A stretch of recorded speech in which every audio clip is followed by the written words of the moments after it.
More children are surviving today than ever before, and one of the main reasons for this is vaccination. In fact, vaccination is responsible for 40% of the reduction in child deaths globally, and more than 8 in 10 children are now getting basic vaccines. Many low and middle income countries are doing really well with their child vaccination rates. Take these 20 countries.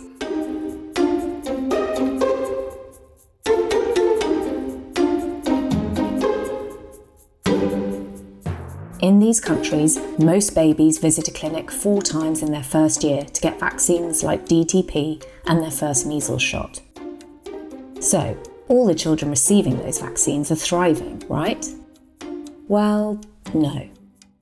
There's also a big problem with malnutrition, specifically child wasting.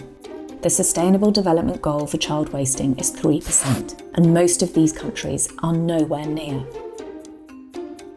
The problem is that malnutrition and infectious diseases drive each other, weakening immunity and depleting little bodies of the strength to fight infection. It's a vicious cycle.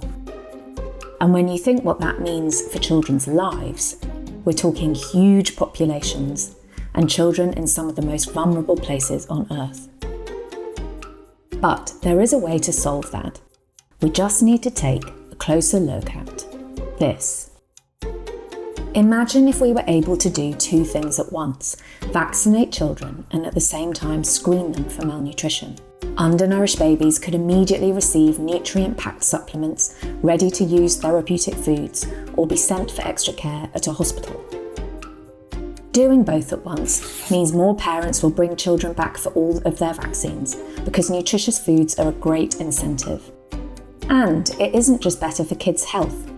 It makes spending on vaccines stretch further, giving more bang for the buck. This is not a new idea, but it is an idea that for lots of reasons isn't getting the traction and investment needed to make it the new reality for children. Even if we focused, as a first step, on these countries right here, we can reach millions of malnourished children just by adding one more thing to vaccination. This is the perfect moment to push for a new way of doing things, when the big global health organisations are rewriting their strategies and calling for more funding, like Gavi, the Vaccine Alliance. This really is the moment to push our life-saving partners, donors and governments to work together to make this happen. If we don't, the cycle continues. What a waste.